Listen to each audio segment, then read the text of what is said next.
This is the Star News Brief. I'm Joely Regi. There is sharp division on the achievement of President William Ruto as he marks 2 years in office that has been characterized by unprecedented political turmoil, almost akin to the 1982 coup.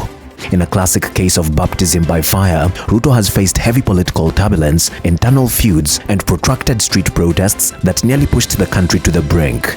The head of state marks 2 years in office on Friday.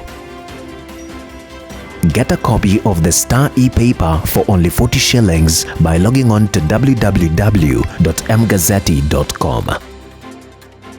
In a community that honors their dead more than the living, the family of Isaac Shatuma is shattered. He can neither resume work nor his children return to school until his daughter, whose body is being held by police, is buried. 24-year-old Brenda Shatuma was among those whose mutilated bodies was found in a quarry dump site in Nairobi in July. But since the news of her disappearance filtered back home in Kakamega on July 10th, and later she was confirmed dead, the family cannot engage in any activity. Unless there is a more pressing issue, Friday evenings will always find Frank at his hangout in Roysambu.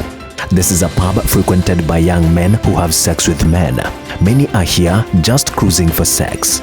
Beer flows late into the night. HIV infections are also high.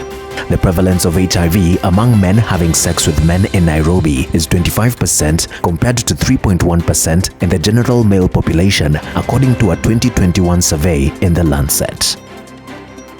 A father who defiled his 9-year-old daughter, suffering from developmental disabilities, will spend the rest of his life in prison after an appeals court upheld the sentence. JMI committed the offense on the night of August 13, 2010, in a village in Kakamega.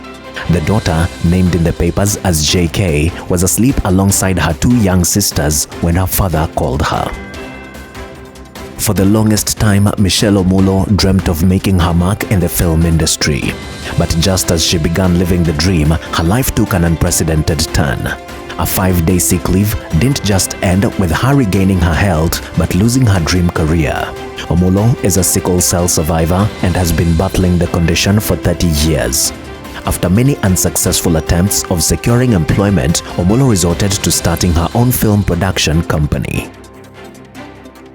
Get a copy of the Star e-paper for only 40 shillings by logging on to www.mgazzetti.com.